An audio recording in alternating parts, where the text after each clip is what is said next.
Ça fait trop longtemps que j'ai pas filmé de vidéo, donc c'est parti. Yo, on se retrouve pour une nouvelle vidéo et aujourd'hui je vais vous parler de la filière STD2A. Donc qu'est-ce que c'est la filière STD2A? C'est ce qu'on va voir dans cette vidéo. Donc c'est parti. Donc maintenant, comment je suis atterrie dans cette filière-là, comment je l'ai découverte? Tout simplement, au début de la troisième, j'ai voulu et je voulais devenir décorateur d'intérieur. Ça m'intéressait beaucoup. Du coup, je suis allée sur Onicep, tout simplement. J'ai tapé décorateur d'intérieur, la formation qu'il fallait faire en gros. Et j'ai vu qu'il fallait partir dans un... Enfin, ce qui était conseillé, c'était on pouvait partir dans un bac technologique STD2A. Et donc voilà comment je suis atterrie dans cette filière. Donc j'ai fait les portes ouvertes, ça m'a plu. Qu'est-ce que j'ai fait d'autre? Donc je me suis un peu renseignée sur les établissements. Je savais du coup que je devais être interne.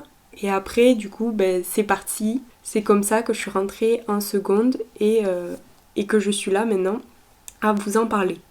Donc maintenant la charge de travail. En STD2A, faut pas mentir, c'est quand même une charge assez importante de travail, surtout on va dire en seconde, parce qu'en seconde ça va être qu'une option, l'STD2A, et en première terminale ça va être vraiment votre spécialité importante dans la semaine, mais il y aura quand même beaucoup de charges de travail, parce que vous allez avoir des projets que vous allez à faire tout au long des mois en classe, mais qu'elle va aussi vous demander de faire dans vos devoirs. Donc vous allez avoir des projets à créer le soir, des maquettes à faire, mais dans mon établissement, tous les vacances, on avait des carnets de croquis à faire, de sujets ou pas. Soit ils nous laissaient libres, soit il y avait vraiment un sujet autour et on devait trouver les croquis qu'on devait faire autour de ce sujet-là. Donc je pense qu'en seconde il y a plus de boulot. Moi franchement, après ça j'en parlerai après sur mon ressenti de ces 3 années, mais c'est vrai que l'STD2A en seconde, ça s'appelle la CCD, je sais plus comment ça s'appelle. Bon, bref, mais c'est une option. Donc c'est comme si vous prenez audiovisuel en seconde ou autre, et c'est pas une spécialité. C'est vraiment une option. Donc en fait, vous avez le général, plus vos projets à côté.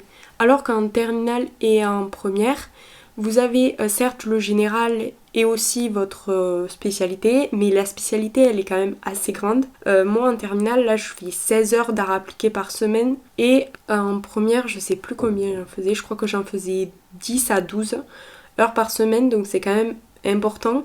C'est quand même extrêmement important, voilà, il y a beaucoup moins de matières générales, alors qu'en seconde il y avait vraiment toutes les matières générales, un peu comme quand vous êtes en général, bac généraux, ils ont le général en seconde et leur option, c'est un peu pareil là, et du coup c'était compliqué. Je sais qu'on l'a tous un peu mal vécu la seconde, parce qu'il y avait vraiment une charge de boulot assez conséquente par rapport à la première et à la terminale.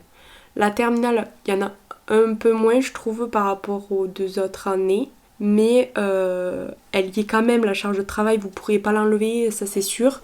Mais je trouve que comme on a plus d'heures en classe, le travail que vous faisiez à la maison en seconde et en première, vous le faites du coup en classe, en fait, vous le faites en classe. Donc si vous travaillez bien en classe, normalement vous avez beaucoup moins de devoirs à faire à la maison.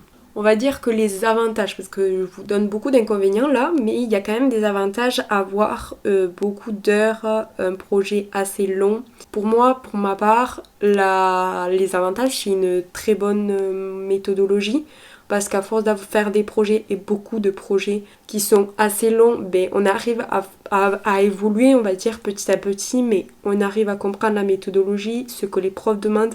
Ça c'est vraiment bien, parce que je vois, on s'en rend pas compte qu'on évolue et tout ça, mais la différence entre les projets que je faisais en seconde et les projets que je fais en terminale, je trouve que quand même j'ai évolué. Après, je dis pas que je suis la meilleure, mais j'ai évolué par rapport à ce que je donnais à voir. Donc ça c'est quand même un bon avantage qu'on a. Plus on a d'heures de cours, plus tu arrives du coup à faire et à comprendre la méthodologie que les profs veulent t'enseigner, et donc c'est comme ça que tu évolues le plus. Donc je trouve que la charge de travail, elle est importante, c'est vrai, mais d'un côté, ça te permet d'acquérir ces avantages-là que peut-être t'acquérirais pas si la charge était beaucoup moins importante et beaucoup plus facile. Du coup, c'est aussi pour te préparer à plus tard, parce que plus tard, c'est pareil, tu vas avoir des dates et tu vas devoir rendre ton projet à ces dates-là. Donc c'est aussi pour ça que c'est tout condensé et que c'est pour ça aussi que la charge de travail est quand même assez importante. Moi, dans mon lycée, je sais que je suis un lycée privé, pour ceux qui veulent savoir, et je sais que dans ma filière, on fait entre 5-6 projets dans l'année. Je crois que c'est 5-6 projets, je ne dirais pas plus, parce que vraiment 5-6 projets déjà, c'est énorme. Là, en terminale, on va jamais en faire 6 projets, parce que là, on finit notre... là, on a un projet à finir là pendant les vacances, et après qu'on arrive, on fait un autre projet, et après on arrête tout, parce qu'il y aura tout ce qui est Parcoursup et tout ça, et justement, je vais vous faire des vidéos sur Parcoursup, mes vœux, enfin bref, j'ai plein de vidéos à vous faire sur ce sujet-là. Mais du coup, moi en terminale, là, je crois qu'on fera 4 projets, pas plus. Je suis pas sûre qu'on fasse plus, à part que j'en oublie un, mais je crois pas. Donc voilà. Maintenant, je vais vous parler des matières que j'ai en STD2A. Donc là, si vous voyez que je regarde souvent là, c'est que j'ai mon emploi du temps sous les yeux pour pas vous oublier de matières importantes. Donc, tout d'abord, on a conception... comment ça s'appelle ? Conception et création des métiers d'art. Donc pour moi, CDMA, c'est donc la création du projet. Donc tout au long, vous allez avoir un projet et dans cette heure-là, vous faites votre projet, vous êtes en autonomie. Enfin, moi personnellement, on est en autonomie. On a des heures de passage où on passe avec les profs pour qu'elles discutent avec nous de ce qui va, de ce qui va pas. Si on n'a pas compris, c'est le moment aussi d'échange avec les élèves de la classe qui nous disent leur retour sur notre projet et qu'on leur dise notre retour sur leur projet. Après, on a analyse et méthodologie dans le design, que je me plante pas. Ça, dedans, il y a l'histoire de l'art. Donc, c'est là où on apprend. C'est là où c'est un cours en fait théorique, pas pratique du tout. On est sur nos tables et on écrit un cours et ça, on doit l'apprendre. Pour qu'après on soit au point sur les épreuves qu'on va avoir. Donc c'est là où on trouve des références, des nouvelles références. C'est là où on trouve des nouvelles artistes, des précurseurs. Aussi l'histoire du design en elle-même, en fait, avec des dates et tout ça. Nous le restituer dans le temps, qui a fait ça, voilà. Et après, on a 1 heure en anglais. Enfin, nous, en terminale, on avait 1 heure en anglais. En première, on avait 1 heure en outils et langage numérique. Donc, tout d'abord, anglais, c'est quoi 1 heure en anglais ? C'est 1 heure d'art où on présente nos projets en d'art, en gros, devant 2 personnes, 2 profs, une prof d'anglais et une prof d'art appliqué, où on présente donc nos projets d'art en anglais. C'est très compliqué, j'aime pas du tout cette matière, mais on a cette matière.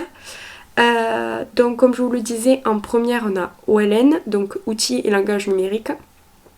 Qu'est-ce que c'est ? C'est là, on a des projets et on travaille, on n'a pas du tout de devoirs. Là, moi personnellement, j'ai pas du tout eu de devoirs, je faisais tout en classe.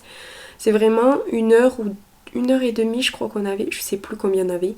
Et où on avait en gros on avait une sorte de projet, d'objectif à atteindre fin de séance où on travaillait sur du numérique, donc sur des ordinateurs, des tablettes graphiques, des photos. On a fait photos, donc on avait fait un fond vert et tout. C'était vraiment cette matière, à chaque fois j'avais de bonnes notes, j'adorais cette matière. Parce que vraiment c'était là où on utilisait tous les trucs numériques et j'adore vraiment, c'était trop bien.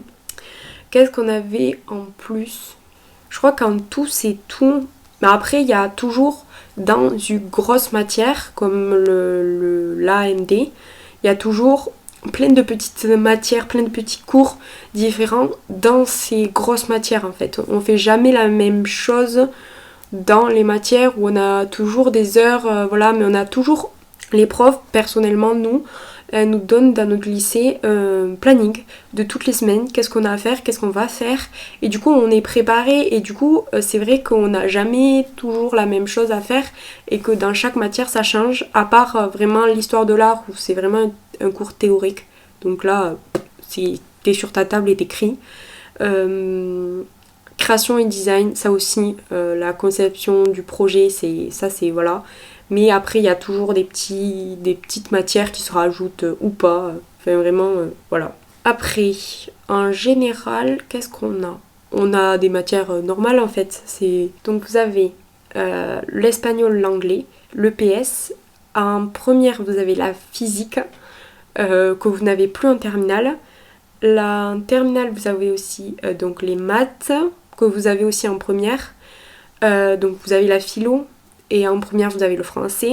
Donc vous passez comme le général, en gros, à la fin de la première, votre bac de français. Et après, je crois que c'est tout ce qu'on a comme matière générale. En seconde, on a toutes les matières générales. Parce que du coup, comme je vous l'ai dit, c'est qu'une option, donc vous avez tout. Et la seule matière qu'ils nous ont rajouté cette année de terminale, c'était accompagnement personnel, mais pour les terminales, parce que avec justement, c'est là où on recherche, on fait notre lettre de motivation, notre site internet, notre blog, notre Instagram, nos dossiers travaux, enfin tout ça pour l'orientation. En gros, c'est vraiment 1 heure dédiée à ça, à l'orientation. Voilà, pour les matières, c'est tout, je crois. J'ai rien oublié. Si vous pensez que j'ai oublié des choses, et si vous êtes en art appliqué et que vous voulez rajouter des choses, n'hésitez pas à le mettre dans les commentaires, ça me ferait très plaisir. Après, il y a beaucoup de non-dits et où on pense que l'art appliqué c'est comme de l'art plastique, alors que c'est pas du tout ça. Du coup, je voulais vous détailler un peu les deux et vous expliquer qu'est-ce que c'est l'ST2A par rapport à l'art plastique. Donc la filière d'ST2A, c'est pas du tout de l'art plastique. Donc de l'art plastique, ça va être les choses... Il n'y a pas de clients. C'est vraiment des artistes, ils font ce qu'ils aiment, ils font ce qu'ils veulent, et après, ils vendent leur toile. Mais il n'y a pas de besoin, et ils répondent pas à un problème. Alors que l'art appliqué, les projets qu'on a, les sujets qu'on a, c'est des clients qui demandent, par exemple, je veux avoir un espace dans mon entreprise, un espace détente pour mes employés, comment je peux l'aménager, où l'aménager, parce qu'il y a les plans, il y a machin. Je veux qu'il soit sans wifi parce que je veux que ça soit vraiment détente, mais sans les ordinateurs, sans tout ça, sans les notifications, sans tout ça. Mais vraiment, là, il y a un problème. Là, le problème, c'est que leur entreprise, ils n'ont pas de pause pour leur employés. Et le besoin, c'est de créer une salle pour répondre à ce problème. Donc, de créer une salle pour avoir de la détente et pour donner de la détente à leurs employés. Parce qu'ils ont remarqué par exemple que avec une étude, leurs employés travaillaient mieux avec de la détente. Je ne sais pas, c'est un sujet qu'on peut avoir par exemple. Et donc dans notre projet, on va trouver des hypothèses qui peuvent répondre, plusieurs hypothèses, qui peuvent répondre autour de ça et de ce problème-là, de régler ce problème, de régler ce besoin en fait. Un peu la différence entre les deux, parce que l'art plastique, le tableau va pas répondre à un besoin, ça va être beau, c'est tout ça, c'est que ça. Dans l'art appliqué, donc les thèmes importants, enfin les grandes, comment on peut appeler ça, les grandes maisons importantes, donc il y a la communication, la mode, les produits, le design de produits, donc le design de communication, le design de produits, le design de mode et le design d'espace. Ça c'est vraiment, et les métiers d'art, parce que ça aussi c'est important. Ça c'est vraiment les catégories importantes dans l'art appliqué. Et dans ces catégories, il y a des sous-catégories, comme le design d'espace, architecte d'intérieur, décorateur d'intérieur. Vraiment, il y a plein de sous-parties. Et les métiers d'art, c'est pareil, il y en a plein, sérigraphie, voilà, plein. Bref, il y en a plein, il y a plein de métiers. Donc croyez pas que vraiment les débouchés sont minimes, il y a vraiment beaucoup. Renseignez-vous, mais normalement il y a beaucoup entre les métiers d'art, les catégories qu'il y a, donc la mode, voilà, tout ça, c'est vraiment immense. Maintenant, je vais vous faire un peu le bilan de mes 3 années en STD2A. La seconde, je vous avoue, je l'ai un peu mal vécu. parce que vraiment c'était les devoirs en général plus les devoirs en STD2A. Puis c'était le commencement, donc vraiment moi j'ai senti vraiment la marche, on va dire ça, entre la troisième et la seconde. J'ai vraiment senti un palier supérieur et vraiment là j'ai commencé un peu à galérer. La première, j'ai trouvé ça assez plus facile que la seconde. Mais après il y a toujours des coups de mou où on est toujours là à se dire pourquoi j'ai pas arrêté, pourquoi je n'arrêterai pas, où il y a toujours des coups où là t'es blasé, t'as plus envie de faire rien, et ça arrive à tout le monde vraiment, que ce soit les meilleurs dans la classe ou vraiment les plus bas. Vraiment tout le monde a des coups de mou à un moment où vraiment on se dit on va jamais y arriver. Mais du coup, en première, j'ai trouvé quand même qu'il y avait un peu de renouveau parce que du coup, c'était plus une spécialité et moins une option. Et du coup, il y avait plus de temps en classe. Les projets, ils étaient plus ciblés sur ce qu'on aimait. Et on commençait à parler avec les profs de tout ce qui était orientation, de tout ce qui était bac. Parce que c'est là aussi en première qu'on commence à faire des bacs blancs. On en fait, enfin moi personnellement avec le lycée, on a fait extrêmement beaucoup. On a fait tous les 2 semaines des bacs blancs sur nos 2 épreuves d'art appliqué, parce qu'à la fin de l'année on a 2 épreuves, de l'AND et de la CCDMA. CCDMA c'est vous avez un sujet et vous créez en 4 heures, moi personnellement j'ai un tiers temps donc en 5 heures pour moi, vous créez des hypothèses voilà. Et il faut que ça soit quand même assez un peu développé, que les gens comprennent, ceux qui vont lire, les correcteurs qui vont lire ce que c'est, qu'est-ce que tu voulais donner, et répondre à ce besoin-là. Et l'AMD, c'est comparer des documents, des projets de designers ensemble, dire par rapport à un sujet en gros donné. Donc ça c'est un peu le résumé. Je ne vous dirai pas plus parce que vraiment c'est compliqué à expliquer, mais je vous conseille d'aller chercher sur internet. Je pense que vous aurez facilement la réponse. Donc ça s'appelle l'AMD et la CCDMA et on commence facilement avec une épreuve en 8 heures ou en plusieurs jours, et vraiment en terminale on arrive sur des épreuves, et en fin première on arrive sur des épreuves de 4 heures où c'est vraiment condensé, et là les idées il faut que ça fuse. Parce que dans la CCDMA et dans la AMD, il faut que vous rajoutiez aussi vos propres références pour que vous montrez au correcteur que vous avez aussi de la culture dans l'histoire de l'art. Donc l'AMD, ça sera plus de l'écrit. Enfin là, il y a eu une mise à jour du programme des STD2A et des épreuves d'art appliqué. Donc maintenant, parlons de la terminale. Donc là, je suis en terminale, j'ai pas fini encore, donc je pourrais pas vous dire tout. Mais franchement, la terminale... je la trouve trop bien. Je m'éclate parce que les sujets, c'est moi qui... on a toujours un sujet, un thème donné. Ils sont tellement larges que tu peux partir dans tous les domaines que tu veux de l'art appliqué.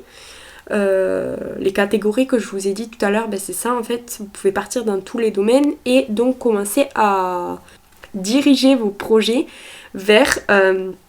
l'orientation que vous voulez. Donc personnellement, moi j'essaye de les diriger vers le graphisme, vers donc la communication, parce que c'est vraiment ça que je veux faire. Donc la terminale, vraiment j'aime bien, je trouve ça trop bien. Je pense que c'est l'année où vraiment j'adore. Alors il y a toujours là j'ai eu un cours de mots, je vous les avoue. Vraiment la terminale c'est une année que j'adore, vraiment j'apprécie de ouf. Et j'essaye de me dépêcher, mais il y a tellement de choses à dire sur cette filière que la vidéo va vraiment faire littéralement 40 minutes. Ce que je retire de l'STT2A, déjà beaucoup plus d'autonomie, parce que vraiment les profs te laissent en autonomie en fait, et si tu fais rien, tu feras rien, tu auras une mauvaise note, mais voilà. En fait on progresse mais sans le voir. Le travail en groupe aussi, parce qu'on travaille vachement en groupe, et l'avis des autres, savoir bien prendre les critiques. Bon, dernier truc que vous devez savoir et que je n'ai pas marqué, donc voilà, j'ai fait mon montage, et quand j'ai fait mon montage, je me suis rendu compte que j'avais oublié un seul truc qui était, je pense, le plus important à savoir sur la STD2A, et qui est important pour moi de vous le dire, en tout cas pour moi. Ce que j'en ai retenu et ce qui m'est arrivé en STD2A, c'est que j'ai trouvé une famille qui s'entraide parce que ça fait 3 ans qu'on reste dans la même classe ensemble, qu'on a 16 heures d'art par semaine ensemble, qu'on est un groupe de 34 élèves, que c'est vraiment devenu une famille pour moi ou pour d'autres. Là, je vous prépare une vidéo sur tout ce qui est témoignage d'STD2A et vous verrez qu'il y en a beaucoup qui disent la même chose que moi. On est vachement soudés, on reste souvent ensemble, donc c'est vrai que par rapport aux généraux, et plein pourront vous le dire, la STD2A c'est une famille avec de la diversité, avec beaucoup de gens différents et on s'aime tous comme on est, on s'entraîne beaucoup, on s'aide beaucoup et quand on sait qu'il y a quelqu'un qui a un problème, on essaye de l'aider au maximum.